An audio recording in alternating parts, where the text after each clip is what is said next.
Барлықтарыңызға сәлем, сіздермен бірге қайта жүздескен мен Миса Жанкизет. Және бүгінгі видеоларымыз сіздердің көптен күткен, көптен қалаған видеоларыңыздың бірі менің косметикам жайлы болмақ. Сол себептен видеоны бастамас бұрын менің каналыма қолдау көрсетіп, тіркеліп, және де осы видеоға лайк басып кетсеңіздер, өте қатты қуанышты болар едім. Ал біз бастаймыз. Кеттік. Бүгінгі видеода мен өзімнің декоративті косметикамды көрсететін боламын. Бірден айта кетейін, менде ондай косметика көп емес, жалпы себебі қолданып бастағаныма бір 2-3 айлай ғана болды. Және де осы уақытқа дейін косметикадан қолдансам, ол енді үйдегі ортақ косметика болатын. Ал осы жақында бір-екі ай болғанша мен жеке өзіме косметика ала бастадым. Және де менің оқырмандарыма көбісі осы тақырып қызықтыра бастады менің косметикам жайлы, сондықтан бүгін біз соны қарайтын боламыз. Тарам! Менің косметикам осы тартпада орналасқан, сондықтан қазір бүйтіп бас деп астыға түсіреміз да, мына жерде косметикамызды көретін боламыз. Тартпамыздың ашқан бойда оң жағында ең бірінші көзіңізге түсетін заттар. Бұл әрине менің косметикам, бұл жақта косметика, одан бөлек аксессуарлар көріп тұрғандарыңыздай, ватные диски, ватный палочкалар. Енді қазір сіздерге кішігірім көрсете кетейін, кейін әрбір продукт жайлы жеке-жеке айтып кететін боламын.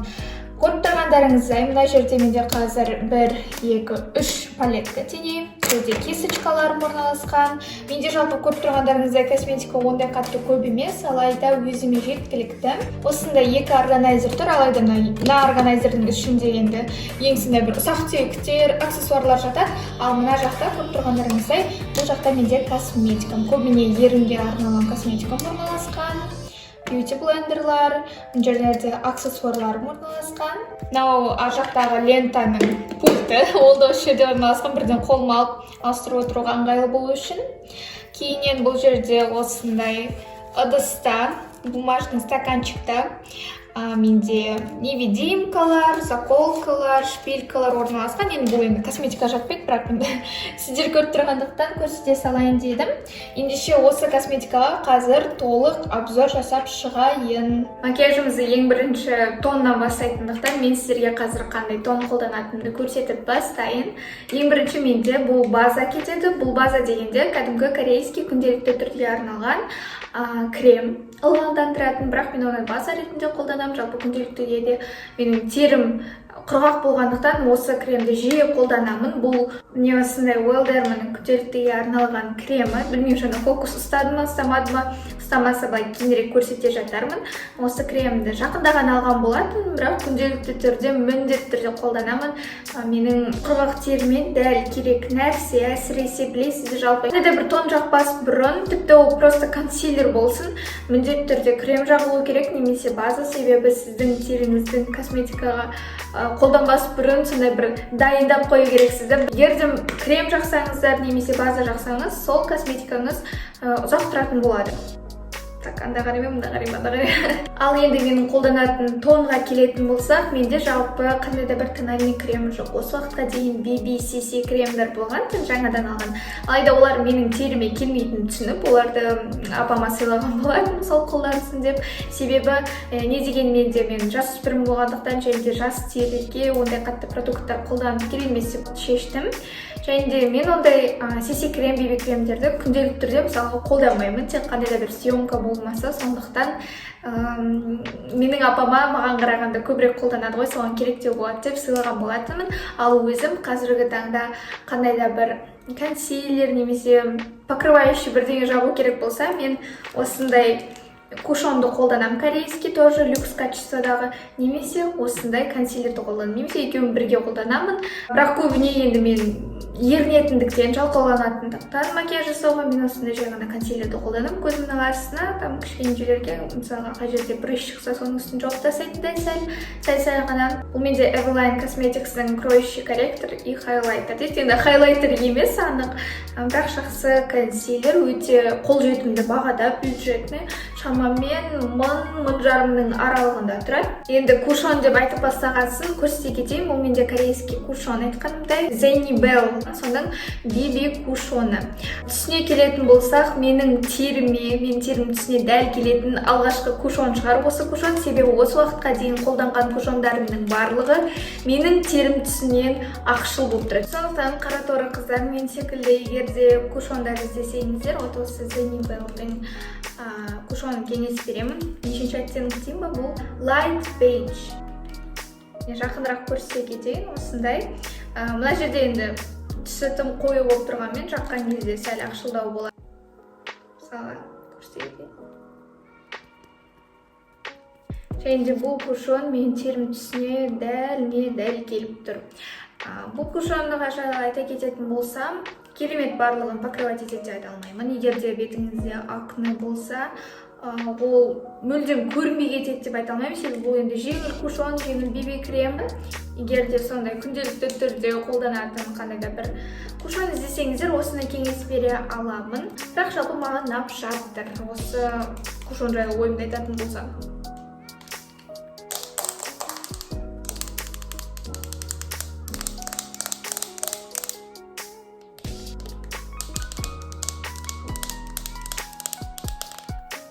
Келесі бұл менің ең сүйікті, косметикада ең сүйікті продуктым осы румяна. Көріп тұрғаныңыздай бұл 2 в 1. Бір жағы хайлайтер, бір жағы румяна.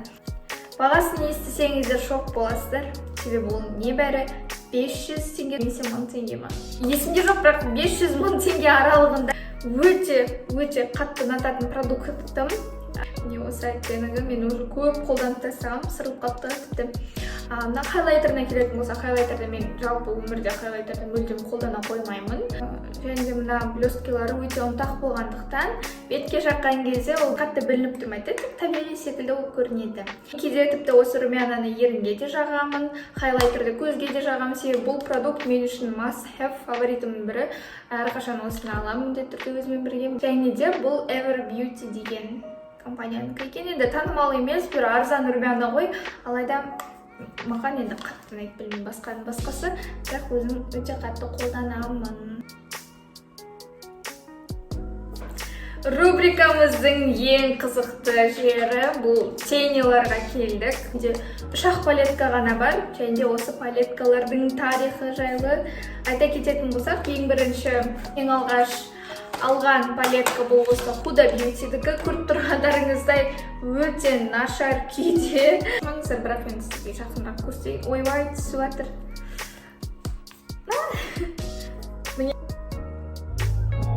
Ой, үстімнің бәрі. Мен бұны қашан алғаным есімде жоқ, бірақ бір жыл болды ма? Бір жыл болған шығар мына палеткаға, және де мен бұны кәдімгідей бір қолданайыншы деп алған жоқпын. Өзім сатып алған жоқпын, әйтеуір себебі менде тениларға деген қызығушылық ешқашан болмаған. Және де бұл тенилді мен аса қатты қолданған жоқпын. Себебі бұл жақтағы оттенктер маған келмейді, шыны керек. Мына шиммерлардан бұл жерде Mundas деген оттенок болды. Көріп тұрғандарыңыздай қазір жоқ, себебі бұл оттенок менің осы палеткадағы ең сүйікті шиммерный тени болған. Тосларға ұқсайды, бірақ бұларға қарағанда 2-3 есе әдемірек көрінетін көзден. Мына оттенктарға келетін болсақ, бұл түстер маған мүлдем жараспайды, әсіресе мынау. Себебі мен оны жаққан кезде көзімде бір шап ауырып жүрген адамның кейпі танылады. Егер де осы тениларды бояйтын болсам, сондықтан оларға мүлдем жоламаймын. Жалпы бұл палетканы мен шыны керек дұрыс қолданған жоқпын. Тек шиммерный оттенкі болмаса осы. Кейде осы фламинго оттенкімен бір арасында бір еріккенде қызығып видео түсіріп образ жасауға қолдануға болады. 3-ші палеткам, және де жаңа, және де өте үлкен палеткам. Бұл палетканы маған Ружан жаңа жылға сыйлаған болатын. Тайны Сантаға осы. Мына палетка енді қанша түс? 35 түсі бар екен, 35 оттенктармен. Міне, осындай өте үлкен палетка. Мына жақта көріп тұрғандарыңыздай шиммерный оттенктар, және де неше түрлі қанық түстермен. Мен бұл жақта қазір қолданып жүргендеріме келетін болсақ, ол мынау, сосын осы қоңыр түстер, мүмкін осы. Ал қалған түстермен осы уақытқа дейін қолданған жоқ. Мен сіздерге қазір пигментациясын көрсетейін. Қараңыздар. Пигментациясы өте керемет деп айта алмаймын. Вообще мен видео түсіру бір жыр болып кетті. Қолым тең болып отыр. Видео түсіру оңай емес ағайын.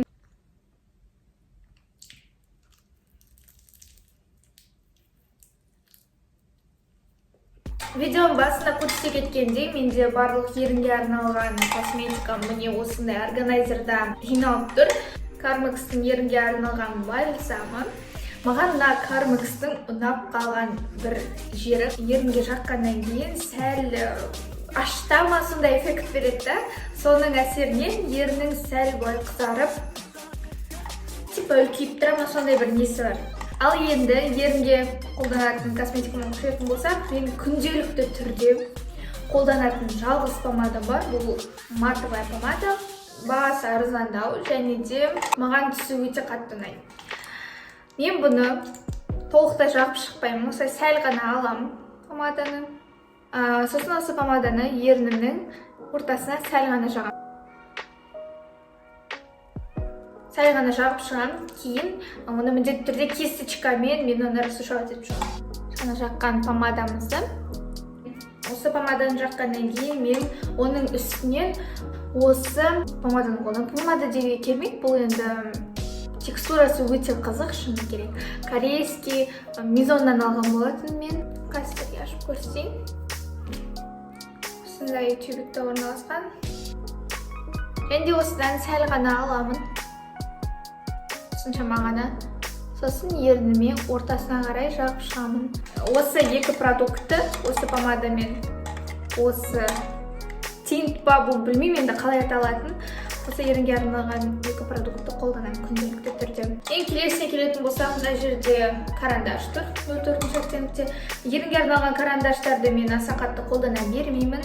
Келесі бұл бізде осындай Lip Gloss. Блеск для губты да соңғы уақыттары жиі қолданып жүрмін. Дәл жаңағыдай бояп аламын. Кейін сыртынан мына блесктің түсі бежевый болғандықтан помаданы артқа жақып қойған кезде осы блеск түсінен жақсам, барлығы орнына ретіне келеді.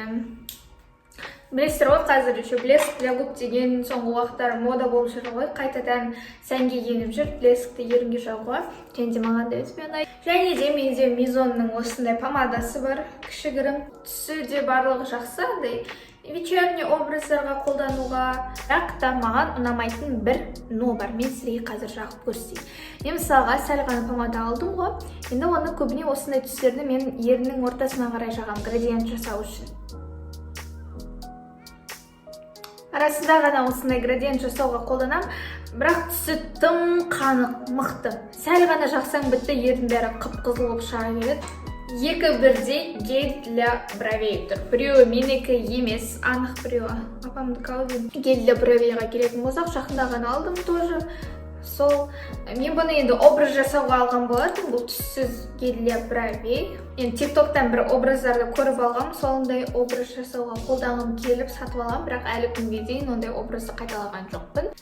Фото-видеоға сондайға қолдануға болмаса, мен өзіме қолдануға бұндайды алмайтын едім. Келесі менің косметикамда бұл осындай зажимдар, яғни кірпік қайраттындар. Мына қара түсіне уже қаншама жыл болды, бұл уже қолдануға келмейді. Мынау жаңадан алғам.